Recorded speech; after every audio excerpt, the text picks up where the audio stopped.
Hey guys, tonight we are traveling to one of the strangest, most determined corners of human civilization, the city of Yakutsk, deep in the Siberian wilderness, where winter does not simply arrive but reigns. The air here can reach -64 degrees Celsius, or about -83 degrees Fahrenheit, cold enough to freeze oil, crack steel, and make the inside of your nostrils sting with tiny crystals every time you breathe. You would not survive 5 minutes here without preparation, and yet people have called it home for centuries. So, before you get comfortable, take a moment to like the video and subscribe, but only if you genuinely enjoy what I do here. Tell me in the comments where you are listening from and what time it is there, because I love imagining this community stretched across so many time zones. Now dim the lights, maybe turn on a fan for that soft background hum, and let us ease into tonight's journey together. The morning in Yakutsk begins in half-light, a kind of dim silver that never quite becomes sunrise during the deep winter months. You hear nothing at first except the quiet ticking of your breath freezing in the scarf over your face. Even inside the house, the air is sharp, edged with the smell of smoke and pine tar. Somewhere in the walls, frost creeps like lace over the wooden planks. You wake under layers of blankets, reindeer hide, quilt, wool sheet, and listen to the stove pop and settle as the fire inside begins to fade. Your first thought is of warmth. It always is. Outside, the world is still. Streets disappear beneath hard-packed snow that squeaks under boots. Cars sit on their haunches like animals asleep, their tires removed because rubber shatters in this weather. You can see your neighbors moving in slow choreography, wrapped head to toe, each breath a white flare that fades almost instantly. The light is low and blue. The sound is the brittle whisper of snow under sled runners, and the faint hum of a diesel generator from somewhere down the block. The house itself is a survivor, raised up on metal stilts because the ground underneath is not really ground at all, but permafrost, a mixture of frozen soil and ancient ice that never melts. If you tried to build directly on it, the warmth from your house would thaw it unevenly, and your floor would buckle in a single season. So Yakutsk houses stand high, as if tiptoeing over the land. The lower air beneath the building freezes solid, forming a barrier between heat and earth. Walls are built thick, double timber packed with sawdust insulation. Windows have 2 layers of glass, sometimes 3, each rimmed with frost like pale feathers. Inside, everything has its own quiet rhythm for keeping warm. The fire is fed first thing in the morning with birch logs and chunks of coal brought in from the shed. The kettle stays permanently on the stove, full of water that never fully cools. The sound of it, a soft simmer, a rolling sigh, becomes the heartbeat of the room. Your breath begins to thaw as you move, fingers slowly returning to life. You pull on felt boots, then reindeer hide slippers over them. There is no such thing here as a single layer. Clothing in Yakutsk is like architecture, a system, a strategy, an art of balance between moisture and insulation. Stepping outside feels like entering another planet. The air bites instantly, clawing at the thin skin around your eyes. At -60, moisture does not simply freeze, it crystallizes mid-air. Your eyelashes turn white within seconds, and your scarf stiffens into a shell. But the city moves anyway. People walk to work, children waddle to school in so many layers they look like miniature explorers. Smoke rises in soft columns from every chimney, each one perfectly vertical in the windless cold. The soundscape is gentle, muffled, no rustle of leaves, no drip of water, only the crunch of boots and the distant bark of a sled dog.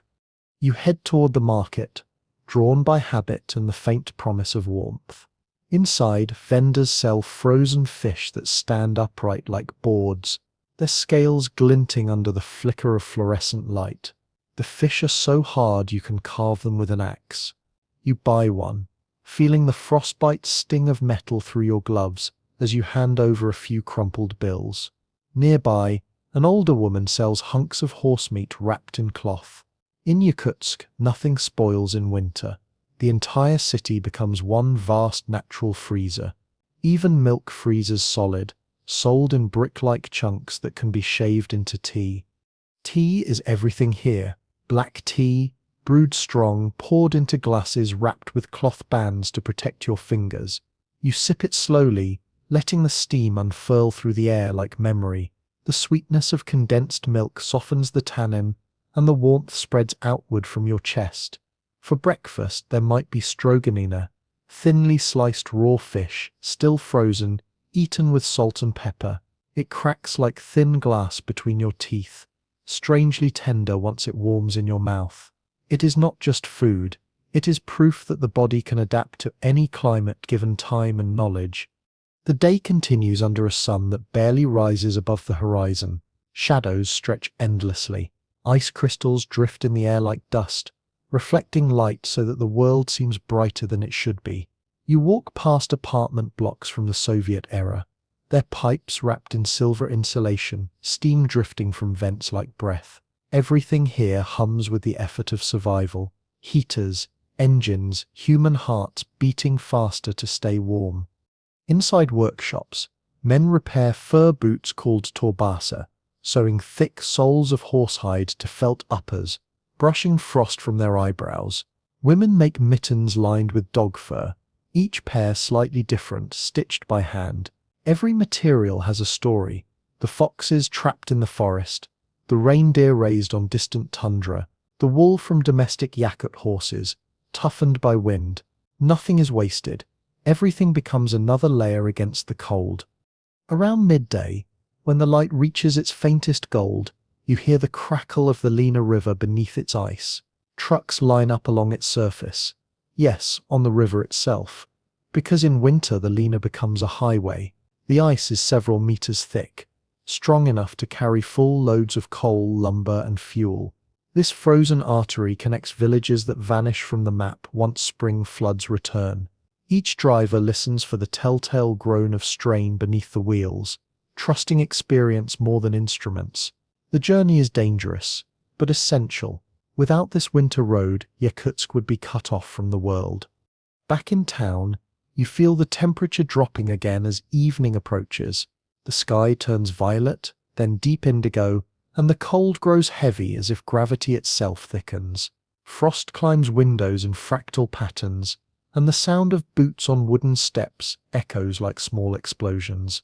You make your way home, shoulders hunched, scarf crusted with ice. Inside, the stove glows. You feed it more wood, stirring the coals until sparks rise like fireflies. Dinner is simple. Meat stew, thickened with barley, maybe a little cabbage, cooked slowly in a cast-iron pot. The smell fills the room. Fat, smoke, earth. You sit close to the fire, letting your clothes thaw, droplets of melted frost hissing as they hit the stove. Someone pours vodka, the kind that tastes faintly of bread. The first sip burns, the second soothes. You laugh with friends, the kind of laughter that feels like defiance against nature itself. Children play quietly in the corner, tracing shapes on frosted glass. A dog curls near the door, fur steaming slightly. The radio hums an old Yakut folk song, its melody long and low, about endurance and spring. Outside, stars appear, so many they seem to pulse. The air is perfectly still. You think of how entire lives unfold here in this cold, generation after generation, each one teaching the next how to chop wood before dawn, how to dry fish before the freeze, how to love a place that tries so hard to push you away. Later, as the night deepens, you step outside again. The moonlight turns every surface to silver. Your breath hangs in the air like a small ghost. In the distance, the city hums, electric lines, dogs, the faint creak of the ice shifting. You look down at your boots, at the frost forming again on the edges of your coat, and feel that peculiar calm that only the truly cold can bring. The mind slows, the air sharpens, and time itself seems to freeze with you. Back inside, you bank the fire one last time. The logs settle, crack once, and begin to glow a deeper red. The room darkens except for that pulse of ember light. You lie beneath your blankets, layers heavy and familiar. Listening to the faint murmur of wind outside, the city sleeps under meters of ice and snow, a whole civilization breathing carefully in its cocoon of warmth and wood smoke. You think of tomorrow, another dawn, another battle with cold that is less a fight and more a dance. Each movement measured, each choice a small piece of knowledge inherited from those who lived here long before the first road, the first truck, the first wire strung through frost. You think of them, the reindeer herders and river traders, the builders and mothers, all who made this place livable. In this stillness, you understand that survival here is not about conquering the cold, but about learning its rhythm, its silence, its beauty, its patience. The fire inside your house burns low, a living ember in the deep dark of Siberia, and the wood itself seems to sigh as it settles. By morning, the temperature outside has fallen again, the kind of cold that steals the color from everything. You can see frost spreading along the corners of the window like veins of quartz. Every home in Yakutsk begins the day this way, not with light or noise, but with the measured ritual of survival through construction. The walls around you are thicker than a man's arm. They are built from larch logs, a wood that grows slow and dense in these latitudes, chosen because it resists rot even when frozen for decades. Each log is cut in late autumn when the sap has sunk back into the roots, so it will not crack as it dries. Builders stack the logs with gaps carefully filled with moss and sawdust, a natural insulation that swells when cold air presses against it. The smell is faintly resinous, almost sweet. Some families line the interior walls with felt or old newspapers, layers of memory turned to insulation. Every home rises on metal stilts driven deep into the frozen ground. It is not vanity or fashion. It is physics. Beneath Yakutsk lies permafrost, a layer of soil and ice that never melts completely. If warmth from a house were to reach it, the ice below would soften, the ground would heave, and the structure would warp as if breathing. So the houses stand tall, floating above the earth, shadows between them, catching snow like pockets of light. The wind moves freely underneath, keeping the frost unbroken. You hear the faint hum of an electric heater, the mechanical companion to the old wood stove. In this city, modern and ancient methods exist side by side. Pipes run above ground, wrapped in silver insulation that gleams against the snow. It is not because engineers lack skill, but because the frozen soil cannot be dug without disaster. The pipes resemble long metallic serpents, weaving through the city, carrying hot water and life between buildings. They clatter softly as the pressure changes, a sound that becomes oddly comforting once you know it means warmth is still flowing. When you step outside, the wooden stairs groan under your weight. Frost glitters like sugar on every step. A thin halo of ice crystals floats in the air, refracting the pale sun. Across the lane, another house stands painted blue, the color meant to recall the sky of summer. In Yakutsk, color is rebellion against the monotony of snow, against the long winter darkness. You walk past fences, painted yellow, green, violet. The city looks like a basket of frozen candy under a white lid. At the edge of town, newer apartment buildings rise, Soviet in design, square and grey. Their walls are sheathed in metal panels to keep out the cold, but beneath them lies the same principle as the old wooden homes: lifted foundations, sealed seams, redundant heating. Inside each building hums a maze of hot water pipes. In winter, the heat runs constantly, and windows are cracked open to balance the temperature. In Yakutsk, the question is never how to make it warm, but how to stop it from becoming too warm once the furnaces begin their endless work. The city has learned to live with its own heat, like a wild animal tamed but never trusted. When the temperature outside drops below -50, you can hear the differential expansion, small pops in the metal, a vibration through the floor. It is the city breathing, stretching, adjusting to survive another day. You might be reminded of the old stories people tell here, that the permafrost beneath Yakutsk remembers every footstep, every structure ever built, and that someday it will reclaim them when the earth decides to thaw. But for now, the houses stand strong, defying the silence. Inside again, you touch the walls and feel faint warmth radiating from within. The wood holds heat like a living thing. Every surface tells a story. Scratches from firewood, soot stains on the ceiling, the faint scent of pine resin that seeps through even after decades. The floorboards creak, not because they are weak, but because they are alive, expanding and contracting with the breath of the fire. You place another log in the stove, listen to the rush of air as it catches. The flames throw moving shadows across the walls, the kind of flickering light that made your ancestors believe spirits danced between worlds. A knock at the door breaks the rhythm. It is your neighbor, wrapped in fur and wool, holding a small metal bucket. He needs hot water. His pipes have frozen overnight, and thawing them is a community act. You fill his bucket from your kettle, the steam rising in soft clouds. There is an unspoken rule in Yakutsk. Heat is shared. If someone's fire goes out, the nearest stove becomes theirs until it burns again. You pass the bucket with both hands, a small ceremony of survival. He nods, thanks you, and disappears into the brightness outside.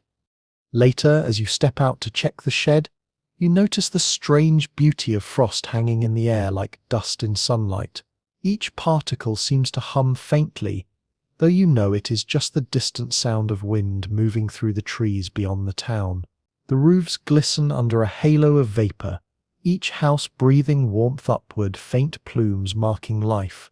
At midday, the temperature might rise to -40, which locals jokingly call a bit mild. You walk toward the outskirts, where small workshops and garages stand half buried in snow. Their walls are corrugated steel, thickly painted, their doors heavy enough to keep out the air that could crack a hinge clean off. Inside, mechanics heat their tools over stoves before using them. Otherwise, the metal would stick to bare skin. One man lights a welding torch, and for a moment the world blooms orange against endless white. The spark showers hiss on the frozen floor. Further down the road, a woman sweeps snow from her roof with a long-handled broom. Snow here does not melt. It accumulates until it must be fought. If left untouched, its weight could crush a structure by spring. Each sweep sends glittering fragments cascading through the air like powdered diamonds. Her cheeks are red with cold, but her movements are calm, deliberate, practiced since childhood. She pauses only to look up at the sky, as if to measure how many more weeks remain until light returns. Back in your house, the afternoon fades quickly. The ceiling light burns low. The shadows lengthen. The temperature begins to fall again, minute by minute. You take a small iron rod and poke at the stove's coals, releasing another burst of heat. There is comfort in this repetition. Feeding, tending, guarding against the endless night. You can almost hear the heartbeat of the building. The rhythmic pops, the sigh of contracting beams, the whisper of wind pressing against the window panes. In older Yakut belief, every house has a spirit, the Ikchi, who guards the hearth and ensures the fire never dies. It is said you must greet it quietly before bed and never throw water into the fire, for that would insult its warmth. Many families still do this without thinking, a small nod toward the stove before sleeping. In a place where life depends so completely on heat, superstition becomes respect, and respect becomes survival. As darkness deepens, you go to the window. The street lamps flicker through layers of ice, their light diffused like old amber. Snow drifts down soundlessly, adding another layer to the frozen archive of the city. Every structure seems to glow faintly in the stillness, each home a tiny citadel against the void. From a distance, Yakutsk looks less like a city and more like a constellation of warmth scattered across the steppe. Before you sleep, you tighten the damper on the stove, closing it just enough to let the fire last until dawn. The wood crackles softly, and you can smell the faint sweetness of pine resin again. You pull the heavy blankets up, feeling the warmth trapped between layers of fabric. Outside, the world continues to freeze, silent and vast, while the house endures, a small miracle of wood, steel and human stubbornness floating on ice that never dies. By morning, the cold has sharpened to something metallic. The air itself seems to hum, as if the entire sky were made of glass about to crack. Inside the kitchen, the stove still holds its quiet red heart, and you stir the ashes carefully to coax another hour of heat. There is always a rhythm to these mornings. Rekindle, boil, thaw, breathe, a small dance between fire and frost. You ladle water into the pot and set it over the flame. Within minutes, the first curls of steam lift and twist into the dim light. The smell of smoke mixes with that of tea leaves and wood resin. Breakfast begins not with food, but with warmth returning to your hands. Outside, light creeps across the window in slow-moving bands. It is not sunlight in the usual sense, more a pallid shimmer, like the promise of day filtered through ice. The table bears the marks of 100 winters. Its surface has small burns from hot irons used to thaw frozen bread.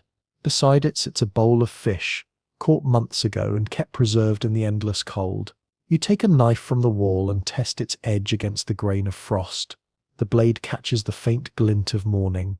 You begin to prepare stroganina, frozen river fish, sliced so thin it curls as it warms against the air. The texture is glassy and brittle at first. With each movement, small flakes of ice scatter across the cutting board, ringing softly when they hit the wooden floor. You add salt, a pinch of pepper, and just a trace of vinegar that bites your nose like winter air. The first bite is a shock, cold and tender, melting instantly on the tongue. It tastes of the Lena River itself, clean, mineral, alive. Tea follows, poured into heavy glasses wrapped in cloth bands so they will not crack from the heat. The sweetness of condensed milk swirls through it, ivory against amber. This drink is not just habit but lifeline. The tannin wakes the blood, the sugar feeds the mind. You sit by the window, glass fogging with every breath, and watch as the first people appear outside. A woman with a sled, children bundled so deeply they seem carved from wool, a man scraping ice from the hood of a truck with the flat edge of a saw. Every sound, the crunch of boots, the scrape of metal, arrives clear and solitary, as if the air itself listens. Food in Yakutsk is built on endurance. In summer, people smoke fish and meat to last the months ahead, drying them in thin strips above low fires. In autumn, berries are boiled into jam thick enough to resist a spoon. Once winter seals the land, every meal becomes a conversation between preservation and patience. There are no gardens, no green markets, only what the earth gave months ago and what clever hands learned to keep. You think of the women who once managed this rhythm without electricity or imported goods. They dug cellars deep into the frozen soil, storing meat and berries in layers of ice and straw. The permafrost was both enemy and ally, deadly cold but perfect for preservation. Even now, some families keep traditional ice cellars called baliacies, chambers carved into the ground that hold a steady temperature year-round. The entrance is sealed with a door of rough timber, its hinges wrapped in cloth to prevent freezing shut. Inside, food remains fresh as if trapped in time. Lunch, when it comes, is heavier, perhaps horsemeat stew, slow-cooked with potatoes and onions in a cast-iron pot. You hear it simmering long before you taste it, the gentle bubbling a kind of lullaby in itself. The meat softens until it yields to the spoon, rich with fat that carries the scent of smoke and soil. A ladle of broth warms your throat, and for a moment the world feels gentle again. On the counter rests a loaf of black rye bread, baked dense to last weeks. Each slice is cut thick, the crust hard enough to tap like wood. Butter, kept wrapped in cloth by the window, spreads reluctantly but sweetly. You eat slowly, letting each bite thaw against your tongue, feeling the energy return to your hands and feet. Later, you step outside to visit the winter market, scarf drawn tight across your face. The path crunches beneath your boots, each step releasing a small puff of frost. Vendors stand behind tables of frozen goods, their faces half hidden by fur hats. Blocks of milk, bricks of cottage cheese, and slabs of meat are stacked neatly, gleaming with ice. Even fruit is sold frozen, apples that ring when tapped, berries locked in frost like tiny jewels. One stall sells pelmeni, dumplings filled with minced meat, already frozen solid. You buy a bag, each dumpling rattling like stones in its wrapper. At home they will be boiled straight from frozen, the dough softening in moments. The steam that escapes carries the scent of pepper and broth, instantly filling the room with the warmth of shared history. You pass a small stand where an old man sells something stranger, frozen fish fillets, strung on wooden sticks like popsicles. He laughs when you raise an eyebrow. Good for the teeth, he says, tapping one against his own grin. This humour, born of frostbite and long winters, is its own kind of insulation. The people of Yakutsk joke about the cold the way others might joke about rain. It is a way to remind themselves they still belong to the living. By mid-afternoon, a faint golden hue spreads across the snow. The city's chimneys begin to smoke again, as fires are fed for the evening. You hurry home, pelmeni in hand, boots caked with fine powder. Inside, the stove waits, heat still pulsing behind its iron door. You drop the dumplings into boiling water and listen. The hiss, the splash, the sigh. Steam fills the room, fogging the window so completely that the outside world disappears. The meal is humble, comforting, unpretentious. You eat slowly, spoon in hand, bowl close to your face to catch the warmth. Around you the house settles, the walls clicking gently as the temperature outside plummets once more. You think of how food here is never only about taste. It is about memory, gratitude, the quiet triumph of having enough in a place where nothing grows. When the dishes are washed and the kettle refilled, you sit again by the window. The sky outside has turned deep violet, streaked with faint aurora, ribbons of green drifting lazily across the horizon. Somewhere beyond the city, the Lena River lies silent under meters of ice. Beneath that ice, fish sleep in darkness, waiting for the thaw. You sip the last of your tea and feel the contrast between the heat in your mouth and the chill pressing through the glass. In Yakutsk, every bite, every sip, every wisp of steam is a small rebellion against extinction. And yet there is beauty in this necessity, an elegance to how people have made cuisine from constraint. The flavors are strong, direct, uncomplicated, as if the cold itself has stripped everything down to essence.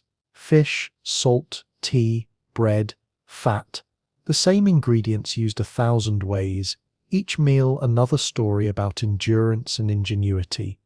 Night deepens, and the stars return. You clean the knife, hang it by the door, and close the shutters tight. The warmth inside feels almost excessive after the frozen world beyond. You stretch your hands toward the stove, watching the fire settle into its soft orange rhythm. The smell of tea leaves lingers faintly in the air. Somewhere outside a dog barks once, then falls silent. You lie down, full and calm, the taste of smoked fish still ghosting your tongue. The world around you is locked in ice, yet the room feels alive. The creak of wood, the hiss of fire, the gentle ticking of thawing water. This, too, is life. Not the grand or the loud kind, but the steady pulse of existence that refuses to end. And as sleep takes you, the last warmth of the day folds around you like the smoke of the kettle, rising and fading into the long Siberian night. The next morning begins with a sound more than a sight. The dull hum of wind sliding between buildings, a low moan that makes the window panes shiver slightly. The temperature has fallen again, somewhere near -60 degrees Celsius, where air ceases to feel like air at all and becomes something heavier, something that presses on your skin rather than passes through it. Inside the house you can hear the faint crack of timber adjusting to the pressure. It is a small orchestra of survival, every creak a reminder that life persists through sound. You pull on your layers carefully, each one a lesson inherited from centuries of cold. First, the underclothes, wool, soft but thick enough to hold a whisper of warmth against the skin. Then a shirt of cotton, another of wool, trousers lined with felt. You wrap your feet in thin wool socks, then thicker ones, and finally step into your boots. They are handmade, the soles stitched from horsehide, the upper lined with reindeer fur that smells faintly of smoke and tundra. These boots, called torbasa, are masterpieces of practicality. They are lighter than you expect, yet built for standing on ice all day. Over that comes a long coat of fur, its outer layer glossy brown, its inner side dense and insulating.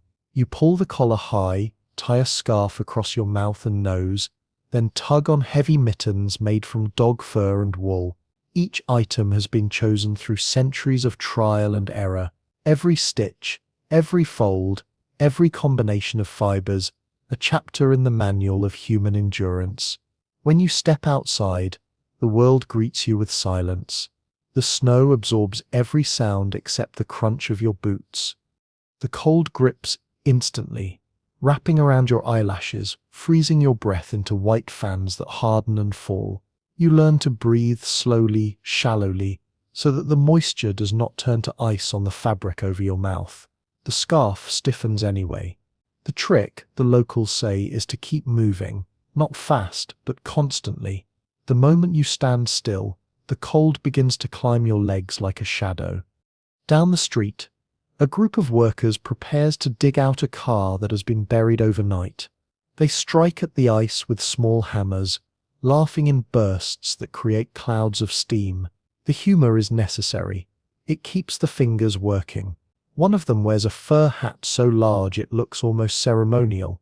These hats, called malachi, are made of fox or sable, their long flaps tied beneath the chin.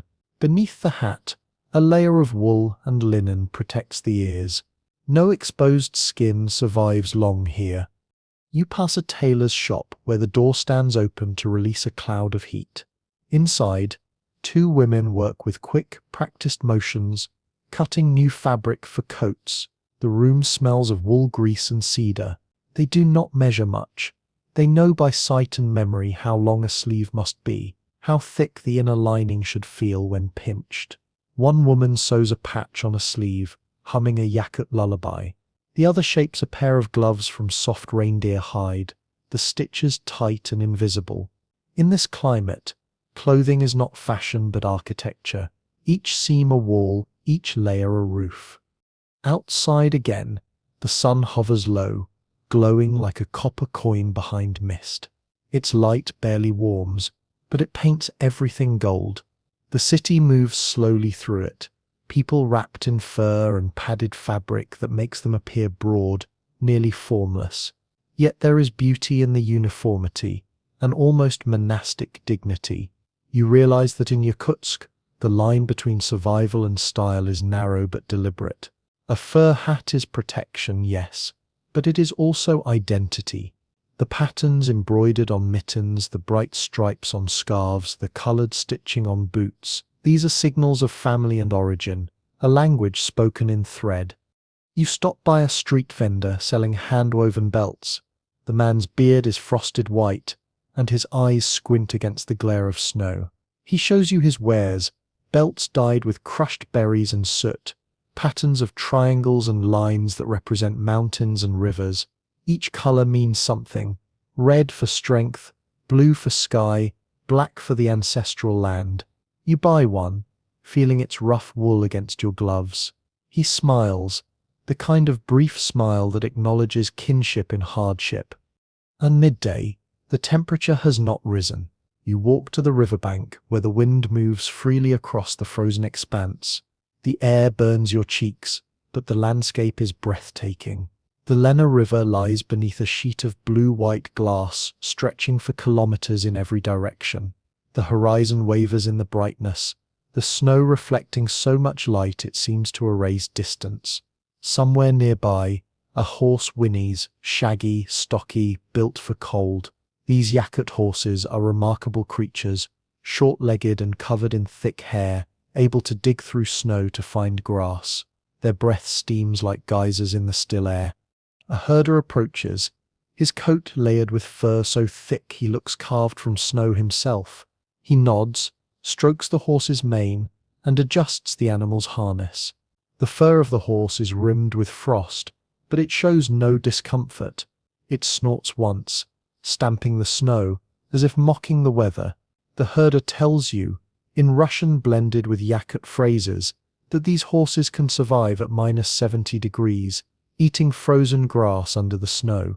They are not just animals, they are the beating heart of survival here.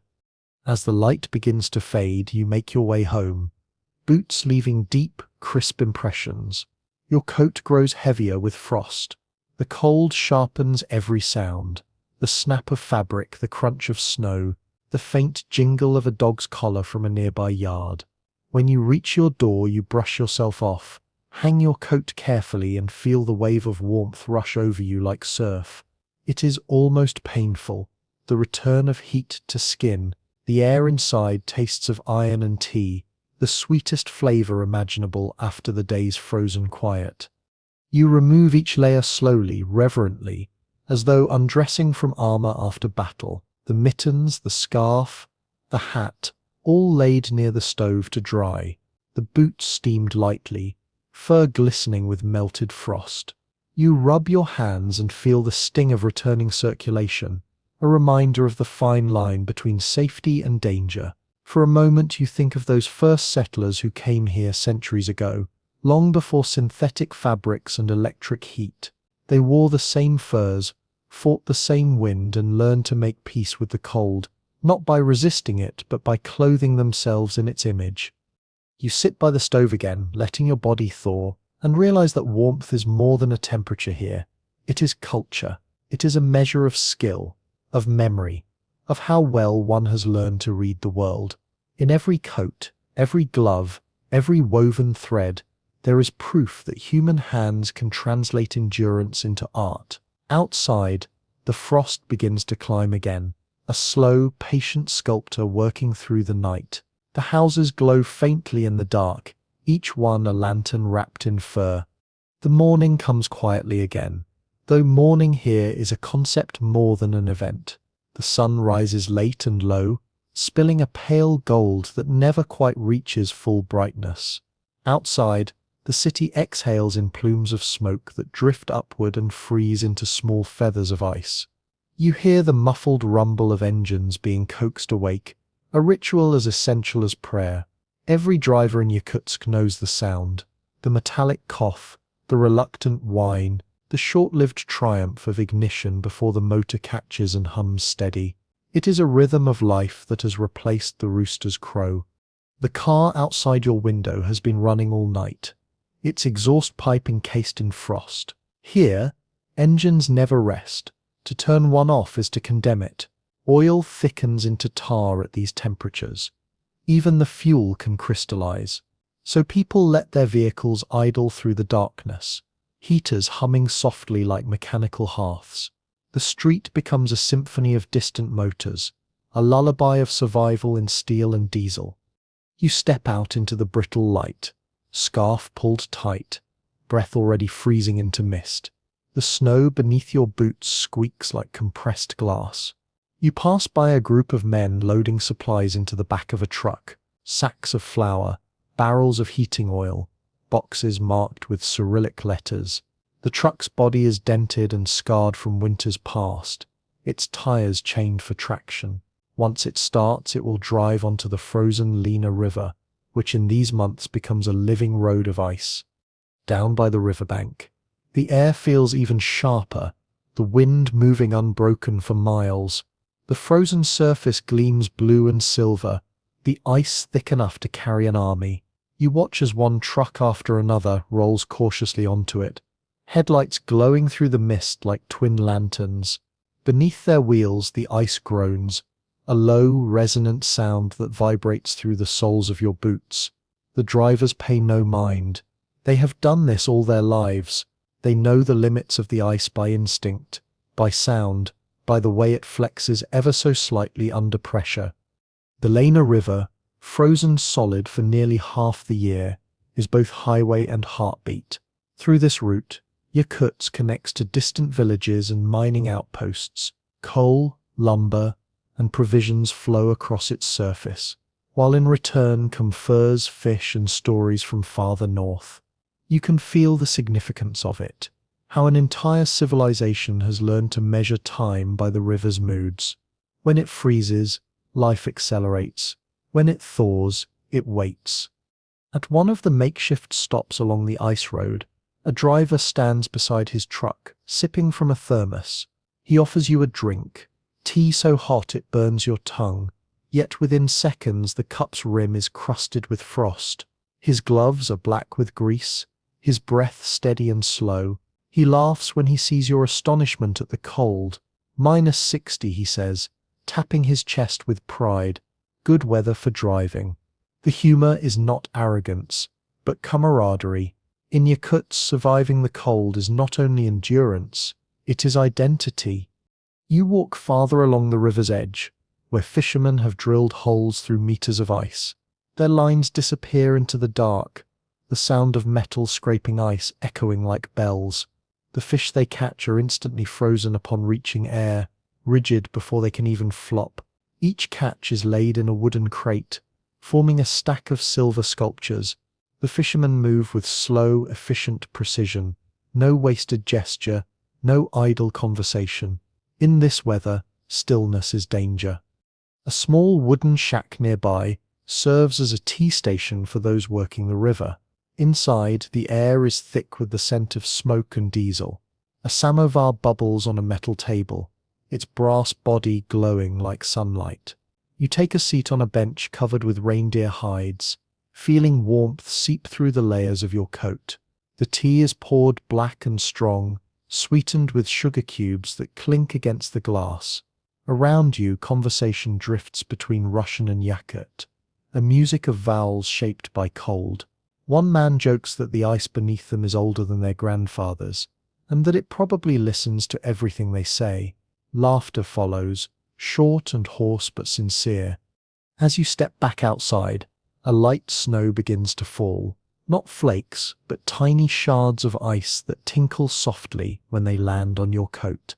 The wind rises from the north, carrying with it the faint scent of pine from forests hundreds of kilometers away. You watch as the trucks fade into the distance, their tail-light small red sparks swallowed by mist. Beneath them, the Lena murmurs in its frozen sleep, ancient and patient. Walking back toward the city, you pass wooden signposts half buried in snow. Ravens perch atop them, feathers puffed, black eyes bright against the white. The sky above is a wash of pale blue, the kind of color that looks like silence. You realize how dependent every life here is on the frozen world. Every piece of wood, every engine, every meal owes its existence to the balance between ice and fire.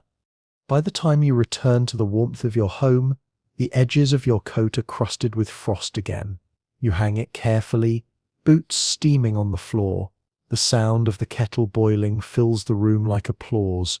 You pour yourself another glass of tea, the liquid dark and fragrant. Outside the window, the river continues its slow hum, invisible but always near. As evening comes, you stand at the threshold and look out once more. The sky is streaked with faint aurora, ribbons of green whispering above the horizon. The ice road below gleams like a mirror to the stars. You think of how fragile it all is, the balance between frozen and flowing, between life and stillness. Yet for centuries people have lived here, building not despite the cold but because of it, turning frost into foundation and endurance into art. The hum of engines fades with the night. The last driver returns, parking his truck by the gate, steam rising in gentle waves. The sound of metal settling fills the quiet. Inside, the fire burns low, the walls creak softly, and the familiar scent of smoke lingers in the air. You breathe in deeply, feeling warmth bloom in your chest again. The city outside may be encased in ice, but within its homes the heartbeats continue, steady and stubborn. Yakutsk endures, a symphony of human invention, wrapped in fur, fueled by fire, and kept alive by the ancient rhythm of the frozen river. The next day begins long before the light returns. The room is dark except for the faint glow from the stove's embers, each one pulsing like a small heartbeat. You pull on your layers again, the fabric still warm from yesterday's fire. Outside, the air waits in silence. When you open the door, a cloud of frost rolls inward, blurring the boundary between home and world. You step into it slowly, letting the cold take its familiar place on your skin. The sky above Yakutsk is the color of metal. Snow drifts softly, dry as sand, moving in fine threads through the air. The sound of your boots crunching over the packed street is almost comforting, a proof of movement, of purpose. You are heading toward a small bathhouse at the edge of town, a place where people come to thaw their bodies and their thoughts. The banya stands low and square, its roof smoking faintly against the blue air. The wood around the doorway is dark from years of steam. Inside, the air is thick with heat and birch sap. The walls glisten with condensation that freezes into delicate frost patterns where it meets the open air. You undress carefully, your breath turning into clouds that vanish almost instantly in the warmth. Steam hisses from a metal stove at the center of the room, stones stacked high inside it. A man pours a ladle of water over them, and the sound explodes into a deep roar, filling the air with wet heat. You sit on the wooden bench, the warmth creeping through muscle and bone until the ache of cold leaves your hands. Someone laughs, a soft, friendly laugh, and the sound echoes like a bell through the chamber. In Yakutsk, this is more than bathing. It is medicine, ritual, conversation, and memory all at once. The heat makes your skin prickle, and soon you are handed a bundle of birch branches. You begin the gentle ritual of patting and sweeping them against your shoulders and back. The smell of the leaves, dry, clean, faintly sweet, fills the air. It opens the lungs, clears the head, reminds you of summer even in this endless winter. Around you, others move in slow rhythm, striking their skin lightly to draw blood toward the surface, to remind the body of its own warmth. When it becomes too much, you step outside for the shock. The air bites instantly, 1,000 tiny needles against damp skin. You stand there in the open, naked and steaming, watching the frost rise from your arms like smoke. The snow beneath your feet burns with cold. Somewhere nearby, someone laughs again, a wild, joyous sound that vanishes into the open sky. You take one deep breath, the air pure and sharp enough to sting your throat, and then rush back inside where the heat feels like rebirth. Afterward, the tea tastes better than any drink on earth, strong black, with a slice of lemon floating on top, the sugar melting slow. You sit wrapped in towels, steam curling from your hair, and talk quietly with the others. One man tells you about his grandmother, who healed frostbite with melted bear fat and pine resin. Another speaks of a local doctor who still uses herbal tinctures made from larch bark to treat coughs. Every story here blends medicine and myth until the difference no longer matters. Outside, the wind rises, shaking frost from the eaves. You dress slowly, layer by layer, feeling the new heat trapped against your body. Your skin hums faintly with life. The world beyond the bathhouse feels colder now by contrast, but you carry the warmth with you like an invisible shield. Later that day, you visit the small apothecary near the city centre. Its windows are fogged from within, the door heavy with ice along its hinges. Inside, shelves line the walls, filled with jars and bottles labelled in neat handwriting. You smell camphor, cedar, alcohol, and something floral, dried herbs brought from the south. Behind the counter, an old woman in a heavy wool sweater measures powders with a small brass spoon. She greets you with a nod, her cheeks pink from the heat of the stove behind her. She explains that in winter, colds and frostbite are constant companions. People come to her for ointments made from animal fat mixed with beeswax, for tinctures of pine needle to restore strength, for dried berries that keep away scurvy. Some still believe, she says with a smile, that a strong spirit can cure anything if taken with the right prayer. She points to a small bottle filled with amber liquid. This, she says, is for the lungs, but you must drink it slowly, like forgiveness. You nod, though you do not ask what she means. In Yakutsk, language carries layers like the snow, each meaning deeper than the one above it. When you leave the shop, the cold closes around you again, but your chest feels warm from the memory of steam and tea. You walk slowly back through the streets, passing houses with smoke drifting upward in perfect white columns. The air smells faintly of pine and burning coal. At one doorway, an elderly man sits sharpening a knife, his breath rising in clouds. He nods as you pass, his eyes bright with the kind of calm that comes only from a lifetime of winters. By evening, you are home once more. The stove crackles with fresh logs, and you mix a small cup of herbal tea with honey, just as you saw in the bathhouse. The taste is sharp and sweet, and it spreads through you like remembered sunlight. You sit by the window watching frost bloom across the glass in delicate fern-like shapes. Outside, the night settles heavy, the temperature dropping toward -60 again. In this city, warmth is not a luxury. It is a discipline. It is a skill passed down, guarded, practiced, and perfected. The people of Yakutsk have learned to master not only the fire, but the body's own rhythms. When to heat, when to cool, when to rest. And in this mastery there is a quiet kind of peace, the same peace that hums in the steam of the banya and the silence of the snow. As the last coals fade and the room darkens, you lie beneath your blankets, your skin still glowing from the heat of the day. The air outside crackles faintly, a sound like dry silk. You close your eyes and feel the pulse of your own warmth, steady and sure against the frozen night. And that is how they endure the cold, not by fighting it, but by learning to move with it, to breathe through it, to use its silence as medicine. When you wake, the world outside has turned white as still. The snow now waist deep where it drifts between houses. The temperature has dropped again, the kind of cold that makes even sound seem fragile. A single movement outdoors, a door closing, a dog barking, travels for an impossible distance through the clear air. You pull the curtain aside, and the sky looks like stone, pale and unbroken. The city, frozen but alive, hums softly beneath it. Today is a day of quiet rituals. Inside your house, the stove is already breathing its first warmth into the room. You pour water from a jug that has crusted overnight, small shards of ice clinking against the enamel bowl. As it melts, you think of how every act here is shaped by the climate, how nothing is wasted, nothing casual, even the simplest task carries strategy. You are preparing to visit a family who keep the old traditions of belief alive, part Orthodox Christianity, part older, deeper faiths tied to the land.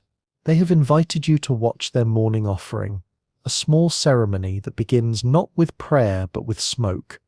The road there takes you past the frozen outskirts, where the wind moves freely across open ground.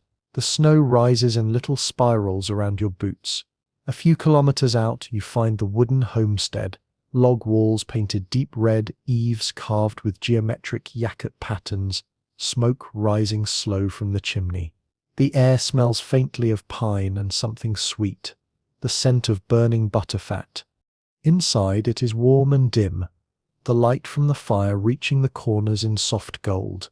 The family gathers near a small wooden shelf covered with cloth and icons. There are Orthodox saints in painted frames, but beside them sits something older, a carved wooden horse, a bundle of feathers, a small cup of milk. The grandmother, who wears her hair in 2 long braids, stands before it and murmurs words half in Russian, half in Sakha. She lights a small piece of butter in a spoon, the flame flickering blue for a moment before it steadies. This offering, she explains softly, is for the spirit of the cold, not to beg it away, but to honor its power. You stand quietly as the flame bends and dances, its smoke carrying the faint scent of milk and salt. The family crosses themselves, then bows their heads. When the fire dies, the grandmother scatters a pinch of flour onto the hearth. You notice her hands, worn, strong, steady, as she smooths her apron. In Yakutsk, faith has always been a blend of endurance and gratitude, a way to give meaning to the things no one can change. After the offering, you sit together at the table. The meal is simple: bread, tea, a bowl of warm milk. They talk about the frost as if it were a living neighbor, unpredictable but necessary. The grandmother laughs when you ask if she ever wishes to live somewhere warmer. Warmth makes you forget who you are, she says, pouring more tea. Here you remember everything. On the wall hangs a small drum, stretched reindeer hide over a wooden frame. It is used only during the summer festivals when shamans call to the sky spirits. But even now, in the depths of winter, its presence feels significant. Every household here contains echoes of that older world, charms against evil, songs for protection, small rituals folded quietly into daily life.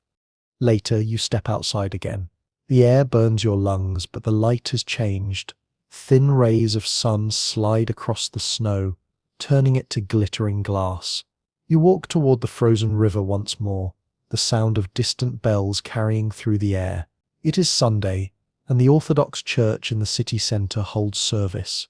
The bells ring slow and deep, their tone softened by the snow, as if the world itself is listening. You follow the sound until the spire comes into view, its dome painted bright blue with gold stars. The doors stand open, releasing a wash of incense into the cold. Inside, the air is heavy with warmth and the scent of beeswax candles. The congregation stands close together, breath rising in soft clouds that catch the candlelight. The priest's voice moves through the air in waves, low and rhythmic, blending with the occasional creak of wood beneath the worshippers' feet. As you listen, you realize how the same reverence fills both places, the wooden home on the edge of the steppe and this church in the heart of the city. Both are built on respect for forces larger than human hands: frost, fire, light, and time. In Yakutsk, belief is not about asking for miracles, but about acknowledging that survival itself already is one. When the service ends, people step back into the brightness outside. They tighten scarves, pull on mittens, and walk slowly through the falling snow. One man stops to light a cigarette, his hands trembling slightly. The smoke rises in a narrow column, joining the steam of breath around him. For a moment, everything, human, animal, sky, and city, seems connected by that shared exhale. You make your way home under a sky growing darker again. The horizon glows faintly pink, a color that lasts only minutes before fading to silver. The wind carries the distant echo of those church bells, now fading, merging with the whisper of snow against rooftops. The scent of burning birch drifts from chimneys, and you know that across the city thousands of small fires are being tended, every one of them an act of faith, of care, of defiance. Inside your home, the stove is still warm. You feed it a log, listening to the rush of air as flame takes hold. The room fills with that soft amber light again. You pour yourself a cup of tea, place your hands around it, and breathe in the steam. Outside, the snow continues to fall, steady and soundless, erasing the day's footprints. And you think, as the tea warms you, that in Yakutsk belief is not separate from survival. It is the same gesture: to light a candle, to feed a fire, to bow your head before the cold and whisper, "Not today." The night settles heavily again, but you do not sleep long. A faint knock at the door pulls you from the warmth of your blankets. When you open it, a boy stands there, bundled in so many layers that only his eyes show. He tells you in quick, breathless Russian that his family's stove has gone out. You do not hesitate. In Yakutsk, when the fire dies, time becomes a predator. You grab your coat, the lantern, and a bundle of kindling from beside your own hearth. The air outside is sharp enough to sting through fabric, but you move fast. The boy's house is only a few streets away, smaller than yours, with smoke barely rising from the chimney. Inside, the air bites, colder than outside, strangely still. His mother kneels beside the stove, striking matches that die before catching. Her breath fogs white as she works. You kneel beside her, stacking the logs carefully, feeding the flame with small splinters until, finally, a spark catches and holds. The orange glow spreads through the chamber, shadows dancing over her face. She closes her eyes in relief, whispering a thank you that sounds almost like prayer. You stay until the warmth returns, the walls beginning to tick softly as they expand. The boy offers you a cup of tea in gratitude, hot water steeped with pine needles. It tastes green and clean, like a forest buried somewhere beneath the snow. You notice how they keep their food near the stove, wrapped in layers of cloth, jars of pickled vegetables, dried fish, a small bundle of garlic. Nothing here is left to chance. Every home is a tiny, self-contained system of endurance. As you step back into the night, the city feels strangely alive. Light spills from windows, each square of brightness like a pulse in the dark. You hear a radio playing from somewhere, an old Yakutsk song, half lullaby, half anthem. The melody carries easily in the frozen air, sliding down the empty street. In the morning, the sky clears. The sun hangs low, but the light is sharp, cutting the horizon into hard edges. You join a small caravan preparing to travel beyond the city, across the frozen Lena toward nearby villages. The men are loading sleds drawn by short, powerful horses, their coats steaming in the cold. Each horse's breath rises like smoke. The leather harnesses creak. Bells tied to their necks ring softly. You climb onto the back of a sled, the fur beneath you stiff with frost. When the horses start moving, the world becomes a blur of white and sound, the hiss of runners over snow, the rhythmic jingle of bells, the deep quiet of the steppe spreading in all directions. The cold bites at your cheeks, but you cannot look away. The landscape feels endless, a frozen sea without horizon. After some time, the caravan stops at a cluster of wooden huts beside the riverbank. The air smells of fish and wood smoke. Here, families live much as their ancestors did, relying on the river and forest for everything. Women stand by wooden racks, pounding ice from nets hung to dry. Men split logs, their axes flashing silver in the sunlight. Children chase each other between sleds, faces wrapped in scarves so thick you can only see their laughter in the movement of their eyes. One of the men, older, broad-shouldered, invites you into his home. The doorway is low, the interior warm and crowded with tools. Fish hang from the rafters, already frozen solid. He tells you that during the coldest months, they keep food outside, buried beneath snow, a freezer larger than any built by human hands. He shows you a block of river ice, clear as glass, stored for drinking water when the wells freeze solid. Every act here is a lesson in patience. As the day wanes, you sit with the family for a meal. The table holds horsemeat stew, rye bread, and hot tea poured from a dented kettle. The warmth feels alive in your chest. The talk drifts from weather to hunting to stories of ancestors who rode across the tundra in storms that erased the world. They speak of frost demons and guardian spirits, of years when the cold was so deep the air itself sang. You listen, letting the rhythm of their voices merge with the crackle of the fire. Later, outside, the wind has dropped. The sky opens wide, black and full of stars. You can see the faint arc of the Milky Way above the steppe, so clear it looks like ice itself. The air is so still that you can hear the river shifting beneath its frozen skin, a slow, deep groan like the earth dreaming. The horses stand quietly, their manes glittering with frost. You run a hand along one's neck, feeling the warmth trapped beneath its fur. Its eye catches the starlight, dark and calm. It exhales, steam rising into the infinite cold. You realize then that everything here, the houses, the horses, the people, lives by the same rule. Conserve what you can, give what you must, and never underestimate the kindness of warmth. Survival in Yakutsk is communal by necessity. Heat is shared, food traded, stories exchanged. No one survives the cold alone, and perhaps that is why hearts remain soft even when the ground is stone. When you return to the city, the night is nearly gone. The horizon glows faintly, promising another pale day.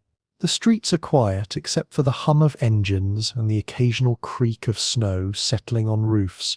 You climb the steps to your house, open the door, and are greeted by the same steady breath of fire you left behind.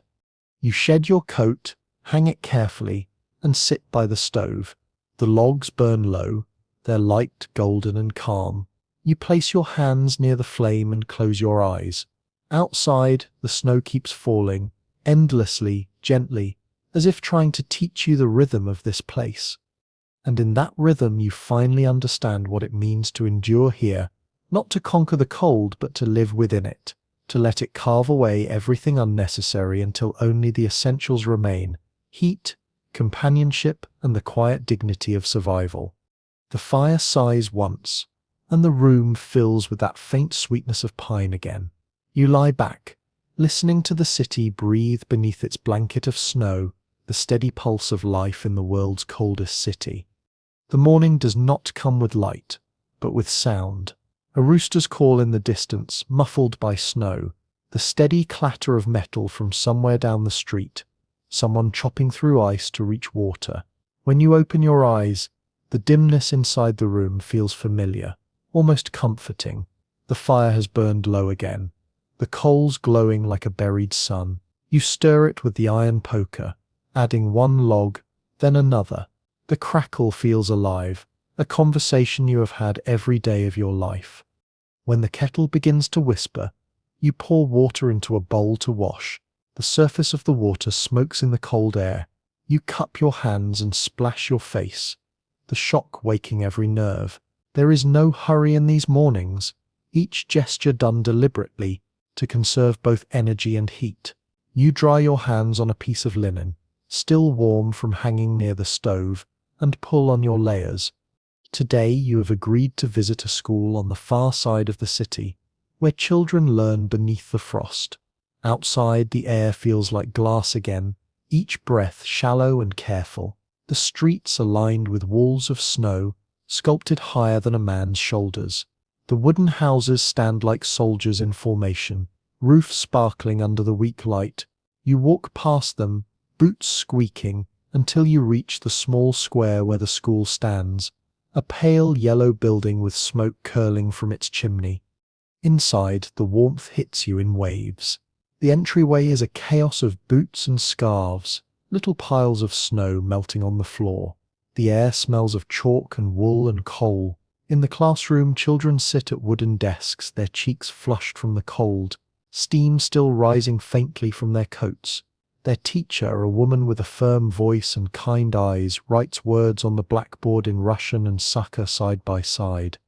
They are learning about the river, its geography, its role in trade, its dangers. She tells them that the Lena is both a gift and a test, that it gives fish and water but demands respect in return. You watch as the students take notes carefully, their pencils wrapped with bits of cloth so the metal does not bite their fingers. When one boy's pencil breaks, his neighbor quietly hands him another. The rhythm of learning feels as old as the land itself. Quiet cooperation, patience, curiosity surviving even in the cold. At the back of the room stands a small stove, red with heat. On top of it, a metal pot hums with tea, ready to pour during the short break. The teacher tells you that in the coldest months, lessons are shorter. If the temperature drops below -50, the youngest children stay home, studying by candlelight instead. But today it is only -45. Practically pleasant, she says with a smile. When the break comes, the children crowd around the stove, warming their hands and laughing. One girl shows you the mittens she made herself, stitched with tiny patterns of red and blue. She says her grandmother taught her to sew during the long dark evenings, so she would never be cold again. Another child recites a poem about frost, his voice steady and proud. The words speak of patience, of rivers sleeping under ice, of light returning in spring. Outside the window, snow falls in slow spirals, each flake glittering as it passes through the pale sunbeam. The sound of laughter fills the room. You realize that in this city, education is not just about knowledge, it is about resilience. These children are not merely learning how to live in Yakutsk, they are inheriting the art of survival itself. After the lesson, you step outside with the teacher. The wind has picked up again, carrying fine powdery snow that sparkles like dust. She pulls her scarf tighter, and tells you that her own parents taught in a reindeer herding camp far north of here. They traveled by sled, setting up temporary schools wherever the herders stayed. Education, she says, must travel faster than the cold. You nod, feeling the truth of it settle in the air between you. On your walk back, you pass a group of teenagers building a small ice fort. Their laughter rings clear and bright, echoing down the frozen street. They are red-faced and fearless, throwing handfuls of snow with the same energy that once built this city from nothing. Watching them, you understand something essential. The cold may shape life here, but it does not harden hearts. By the time you reach home, the horizon has turned pale rose, the brief suggestion of sunset. You step inside, shake the frost from your coat, and feed the fire again. The house groans softly as the wood expands, heat returning to every corner. On the table waits a small loaf of rye bread and a pot of jam made from cloudberries, their golden color catching the light. You slice a piece of bread, spread the jam thick, and take a bite. The taste is sharp and sweet, the essence of the short summer that once was. As you eat, you think about the children in their classroom, about the woman teaching them, about the city itself, how it has endured through centuries not just because of strength, but because of shared knowledge. Every story told, every skill passed on, every small act of care is a seed planted in frozen ground, and somehow, year after year, those seeds bloom. The wind outside fades to a whisper. The light dims slowly, blue giving way to silver. You sit by the fire, the warmth on your face, the rhythm of the city settling into quiet again. Somewhere beyond the window, the children will be home by now, eating their dinners, listening to their grandparents' stories of older winters. And as the night folds itself once more over Yakutsk, you realize that knowledge, like fire, must be tended, passed from hand to hand, never left to die. It is how people have survived here for centuries, by keeping the flame alive, in books, in hearts, in the steady glow of stoves against the endless dark. You close your eyes, hearing again the distant laughter of children, the hum of the stove, the sigh of snow against the walls. The warmth feels infinite, though you know it will fade by morning, and yet you also know it will return because it always does. Evening returns with its familiar hush, the kind that only exists where air and earth meet at 40 degrees below zero. You hear the snow falling before you see it, a sound like dust on paper, faint, endless. The lamps outside glow in soft halos, their light caught and scattered by ice crystals that hang in the air. Inside, the fire's reflection moves gently across the walls, turning the wooden room into a living amber cave. You breathe in warmth and pine resin, exhale calm. There is a knock on your door, 3 slow raps, hesitant but friendly. When you open it, the night rushes in around a burst of laughter. Your neighbor, Valentin, stands there with his hat in one hand and a small bottle of clear liquid in the other. A little company against the cold, he says, his mustache rimmed in frost. You step aside and wave him in. Soon, boots and coats are piled by the stove, and the house fills with new voices, warmth doubling with every word. It begins as every Yakut gathering does. A kettle on the boil, a few mismatched glasses, a loaf of rye bread, something to share. Someone produces a small tin of pickled mushrooms. Another unwraps smoked fish. The aroma of vinegar, wood smoke, and salt fills the room. You slice onions thinly and lay them over the fish, their sharp scent cutting through the sweetness of the fire. A toast is made, not loud, just steady, from a voice that has known 1,000 winters. To warmth, says Valentine, to stubborn hearts and working stoves. The glasses clink, soft as chimes. The first sip of vodka burns, then blooms. It feels like the opposite of the air outside. Liquid fire racing down your throat, radiating outward in slow circles. Someone laughs at the face you make, and suddenly the room bursts with chatter. Stories of trucks stuck on the ice road, of stoves that refused to light, of a man who once slept through an entire thaw, and woke to find his fishing boat floating away without him. Every tale grows taller with each retelling. Laughter here is not escape. It is armor. In a city that endures -60, humor becomes the gentlest rebellion. You find yourself laughing too, at your own clumsy mittens, at the way the cold made your eyelashes freeze shut this morning, at nothing in particular.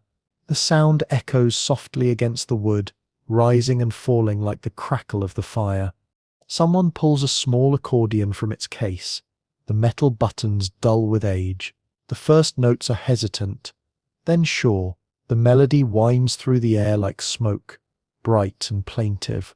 It is an old Yakut tune, one of those songs meant to be hummed more than sung, carrying both joy and melancholy in equal measure. You close your eyes for a moment and imagine the sound traveling across the frozen streets, seeping into the night like warmth itself. A woman begins to sing, her voice soft, steady, shaped by the cold. The words tell of a young herder lost in a snowstorm, finding his way home by following the echo of his horse's breath. Everyone joins in for the refrain, their voices rough but true. The air seems to tremble with it. Music here is not decoration. It is belonging, a reminder that even the loneliest landscape holds echoes of laughter if you listen long enough. Later, someone tells a joke so quietly you nearly miss it. Something about a man who tried to sell frozen air to tourists. The punchline is simple. He made a fortune, but only in summer. The laughter that follows is pure and unrestrained, rolling through the room until even the walls seem to join in. For a moment, you forget how cold the world outside truly is. The conversation drifts to plans for the spring festival, a celebration that begins with the first signs of thaw, when the Lena loosens its ice. There will be horse races, music, and the ritual of lighting fires to welcome the returning sun. Valentin promises to bring his homemade balalaika, though he warns that its strings might snap if the weather stays cruel. You all laugh again, knowing that it probably will. When the bottles are empty and the tea kettle sings again, the room quiets into that perfect warmth of shared silence. Someone leans back against the wall and begins to hum another tune. This one's slower, almost like a lullaby. The sound of it fills the space between breaths. You pour one last glass of tea, sip slowly, and feel your pulse match the rhythm of the song. After they leave, you stand at the doorway and watch their figures fade into the snowy dark. Their laughter lingers in the air, soft and fading, like footprints in powder. The cold rushes in again, but it feels gentler now, less like an enemy, more like a guest who simply needs to be acknowledged. You step outside for a moment, letting the air touch your face. The stars above are bright and close, scattered across the sky like sparks from a long-forgotten fire. Somewhere far off, a dog barks once, then the city returns to stillness. You realize that what keeps Yakutsk alive is not just wood or coal or wool. It is these moments, the warmth of voices, the sound of laughter, the stubborn joy of those who refuse to let the cold silence them. The city breathes through its people, through the stories told between sips of tea, through songs carried from one house to another across the snow. When you return inside, the house is quiet again. You stoke the fire once more, watching as it catches with a rush of orange light. The shadows return to their places, gentle and familiar. You sit, eyes half closed, the echoes of laughter still circling the room like ghosts of warmth. Outside, the wind shifts, and snow begins to fall again, slow, patient, endless. But you no longer hear it as silence, it sounds instead like applause. When morning comes, the air feels different. It is still cold, -35 degrees, but softer somehow, as though the city has loosened its shoulders. The first sign of change is the sound, a faint drip beneath the eaves, a single drop of water daring to exist. You step outside and feel it instantly, the edge of the wind duller, the light brighter, the snow no longer squeaking underfoot but sighing. After months of stillness, Yakutsk is beginning to breathe again. The streets look the same at first glance, but color is returning. Where the sun touches the roofs, snow turns to glass, reflecting flashes of blue and gold. You can smell wet earth beneath the frost, a scent forgotten since autumn. The city hums with tiny, cautious movements. Children splashing through slush, dogs shaking water from their coats, a woman sweeping meltwater away from her doorstep with a broom of birch twigs. It is not warmth yet, but the promise of it, a rumor carried on the air. You walk down toward the Lena River. The ice remains thick, but along the edges, narrow seams of black water ripple like veins. Men stand watching, saying little. They know better than to trust the thaw. It is a slow negotiation between sun and stone. Each year the river waits until no one believes in spring anymore. And then, overnight, it breaks with a thunder that shakes the houses. You can almost hear it rehearsing now. The deep groan beneath your boots, the warning breath before awakening. Back in the city, the markets return. Wooden tables appear again on the streets, laden with what little remains of winter's stores. Women sell pickled vegetables, jars of cloudberry jam and new fur hats for the next season. The air smells of yeast and wood smoke and damp cloth. Everyone moves quickly, smiling more, laughing more. People stand longer in the doorways, speaking without shivering. Even the stray dogs look hopeful. At your own home, the snow on the roof begins to slide in heavy sheets. You listen to the thud as it falls into the courtyard, the sound like distant drums. The sunlight through the window is gold now, not silver. You open the shutter, and for the first time in months, a breeze enters that does not sting. It smells faintly of pine resin, and mud, and something alive. You leave the window cracked, listening to the trickle of meltwater along the gutter, a lullaby of change. As the days lengthen, you notice the city's tempo shifting. People clean their yards, mend fences, hang rugs to beat the winter dust from them. Children chase each other with handfuls of snow that crumble into slush before they hit. In the evenings, smoke still rises from chimneys, but lighter now, more ceremonial than desperate. The fires are smaller, the rooms cooler, the air filled with talk of planting, of travel, of summer markets up the river. You walk one evening through the central square where the snow has thinned to reveal cobblestones. The sound of your boots changes, a sharper tap echoing off the buildings. A bus passes, wheels hissing through puddles. Its side mirrors catch the setting sun and throw it back into the street. A brief, dazzling flash that makes everyone blink and laugh. After so many months of dimness, even that tiny brilliance feels miraculous. By the river, you see boys testing the ice with sticks, daring each other to step closer to the edge. Their laughter rings across the water. A man repairs his fishing net nearby, the nylon threads glinting in the low light. He says that once the thaw finishes, the fish will return, pike, grayling, burbot, and the city will smell of river again. You imagine the first catch sizzling in pans, steam rising through open windows, life resuming its cycle of hunger and satisfaction. The thaw is messy, chaotic, beautiful. Streets become rivers, boots sink to the ankles, and yet no one complains. People walk through puddles as though through proof that the world can still change. They peel away layers, one scarf less, one coat unbuttoned, and smile at strangers. For a few short weeks, Yakutsk becomes a place of sound and motion, dripping, rushing, singing, shouting, splashing. And then, as quickly as it began, spring is gone, the ground dries, the air clears, and summer stretches out like an exhale. The temperature climbs to plus 30 degrees, an inversion so complete it feels almost absurd. You see children playing in shorts on the same streets that were once tunnels of ice. The Lena flows wide and fast, glittering like a new mirror. Birch trees unfurl their first green leaves, trembling in the soft wind. The people move slower now, not from cold, but from wonder. You spend the last evening of this brief season by the riverbank. The sun sinks behind the forest, painting the water copper. Mosquitoes dance above the shallows. Their hum is the first sound of true summer. You take off your gloves and hold your hands in the air, feeling warmth that does not come from fire.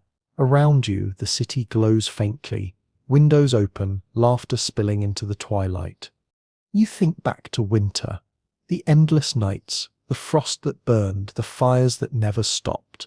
You think of the market women, the herders, the teachers, the laughter shared across cups of tea. Every one of them has earned this warmth. They do not take it for granted. They stand outside in the evening light, faces turned upward, eyes half closed, breathing as if to memorize the softness.